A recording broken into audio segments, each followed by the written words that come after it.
Selamat berjumpa kembali dengan saya dalam channel Gedeng Ilmu. Kali ini kita akan mendiskusikan tentang Pancasila yang pertama, yaitu Ketuhanan Yang Maha Esa. Pada tanggal 1 Juni memperingati lahirnya Pancasila. Di sini akan disampaikan sedikit sejarah lahirnya Pancasila pada tanggal 1 Juni 1945, dimulai pada tanggal 28 April 1945. Ketika itu pemerintahan kedudukan Jepang sudah mengetahui bahwa kejayaan mereka itu telah dekat untuk hancur atau kalah. Maka kemudian oleh Jepang itu didirikan suatu badan yang dinamakan Dokuritsu Sumbi Tusakai, atau badan untuk menyelidiki usaha-usaha persiapan Indonesia merdeka.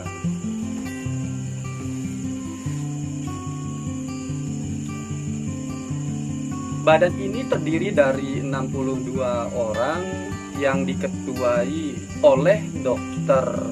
Rajiman Widyo Diningrat, seorang priai Jawa yang merupakan Ketua Budi Utomo atau mantan Ketua Budi Utomo pada saat itu. Dan terdiri dari 2 orang wakil, yang satu adalah orang Indonesia dan orang yang satunya adalah orang Jepang,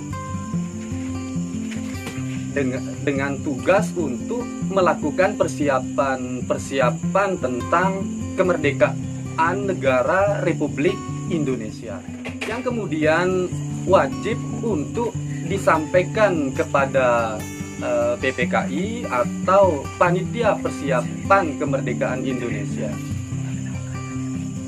Maka kemudian ada 2 rapat paripurna yang dilakukan oleh badan ini, yaitu pada tanggal yang pertama itu adalah tanggal 20 Mei sampai dengan tanggal 1 Juni 1945.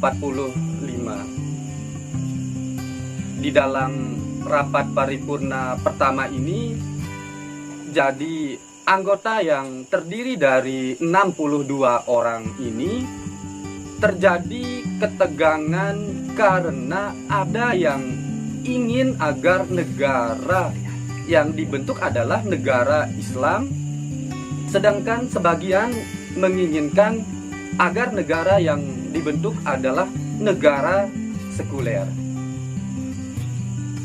Terjadi perdebatan tentang prinsip kebangsaan yang sangat luar biasa di kalangan 2 anggota ini. Kemudian tepatnya pada tanggal 1 Juni 1945, pertentangan tajam ini berakhir dengan pidato Soekarno yang sangat luar biasa, yang mana Soekarno dengan tegas mengatakan bahwa negara yang kita akan dirikan ini adalah bukan negara Islam, bukan negara sekuler, tetapi negara yang berdasarkan pada Pancasila. Maka pidato Soekarno ini mengemukakan 5 sila, yaitu yang pertama adalah kebangsaan Indonesia, yang kedua internasionalisme atau pri kemanusiaan, yang ketiga adalah mufakat atau demokrasi. Yang selanjutnya keempat kesejahteraan sosial, dan kelima adalah ketuhanan yang Maha Esa. Oleh Soekarno dikatakan bahwa 5 sila itu dapat diperas lagi menjadi 3 atau trisila, yaitu sosionasionalisme, sosiodemokrasi, dan ketuhanan yang Maha Esa. Soekarno kemudian menambahkan lagi bahwa apabila 3 sila ini diperas kembali, maka dia akan menjadi 1 sila atau eka sila, yaitu gotong royong. Pidato Soekarno ini mendapatkan sambutan yang hangat karena menjadi jalan keluar bagi dua belah pihak yang menginginkan negara Islam dan yang menginginkan negara sekuler atau kebangsaan.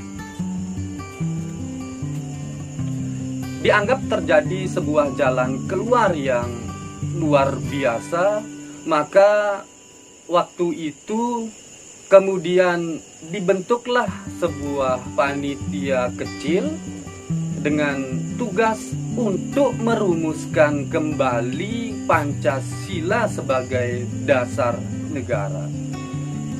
Dan yang kedua adalah untuk mempergunakan dokumen tersebut sebagai teks proklamasi Indonesia Merdeka.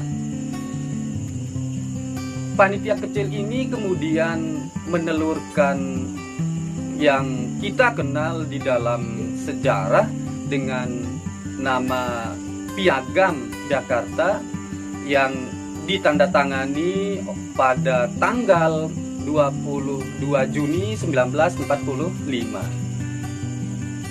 Ditandatangani oleh Soekarno, kemudian Muhammad Hatta, kemudian Maramisa di Adikusumo Cokro Sudoso, Abdul Kahar Musakir, Salim, Ahmad Subarjo, Wahid Hasim, dan Muhammad Yamin. Maka setelah Piagam Jakarta ini dibentuk, maka 5 sila Pancasila yang disampaikan Soekarno dirubah oleh panitia kecil ini menjadi yang pertama itu adalah ketuhanan yang Maha Esa dengan kewajiban untuk melaksanakan syariat Islam bagi pemeluknya. Dan untuk sila kedua, ketiga, dan keempat, kelima adalah sila-sila yang sampai saat ini sebagai Pancasila. Jadi hanya ada satu perbedaan kecil di sila pertama yang ditambahkan dengan kewajiban untuk melaksanakan syariat Islam bagi pemeluknya. Yang menjadi pertanyaan adalah kenapa ketuhanan yang Maha Esa yang oleh Soekarno pada tanggal 1 Juni dimasukkan dalam sila kelima dinaikkan oleh panitia kecil ini menjadi sila pertama. Ketika ditandatangani pada tanggal 22 Juni 1945. Dasar pemikiran panitia 5 adalah sebagai berikut. Dasar ketuhanan yang Maha Esa. Jadi dasar yang memimpin cita-cita kenegaraan kita. Jadi ketuhanan yang Maha Esa itu adalah dasar yang memimpin negara Indonesia, yang memberikan jiwa kepada usaha menyelenggarakan negara yang benar, adil, dan baik. Sedangkan dasar kemanusiaan yang adil dan beradab adalah kelanjutan dalam perbuatan praktik hidup dari dasar yang memimpin tadi. Jadi dasar yang memimpin dengan ketentuan ketuhanan yang Maha Esa ini adalah dasar yang memimpin untuk praktik di dalam sila kedua sampai dengan sila kelima di dalam kehidupan sosial masyarakat Indonesia.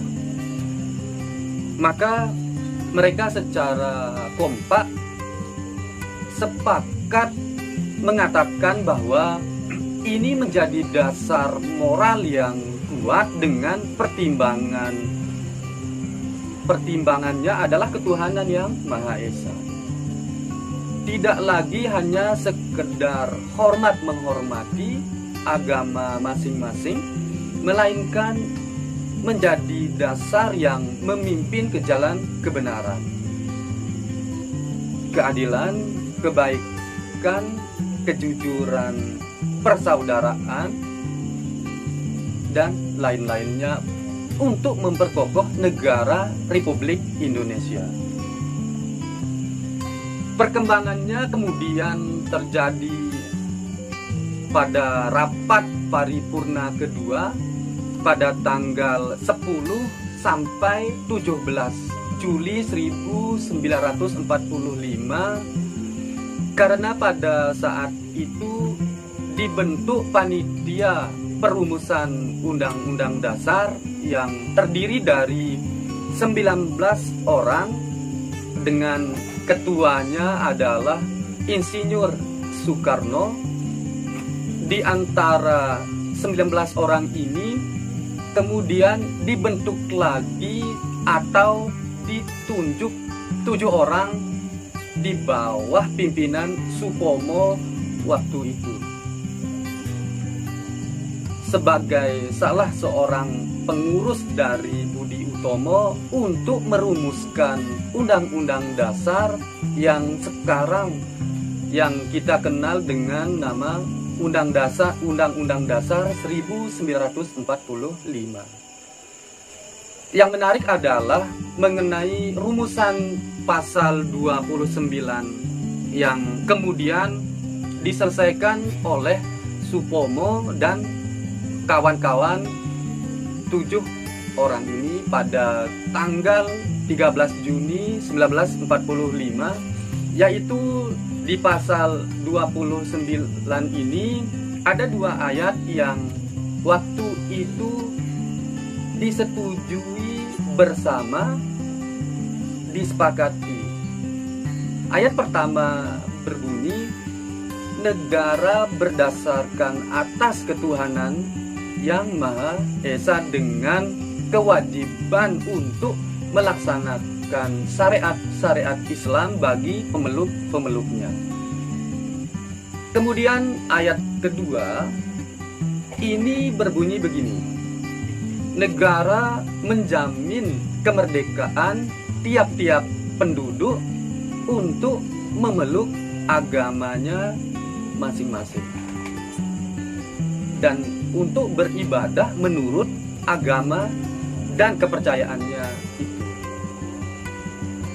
Yang kemudian menarik ini, yang menjadi menarik, kita tidak mungkin banyak orang yang belum memahami kenapa kok ada kata aliran kepercayaan.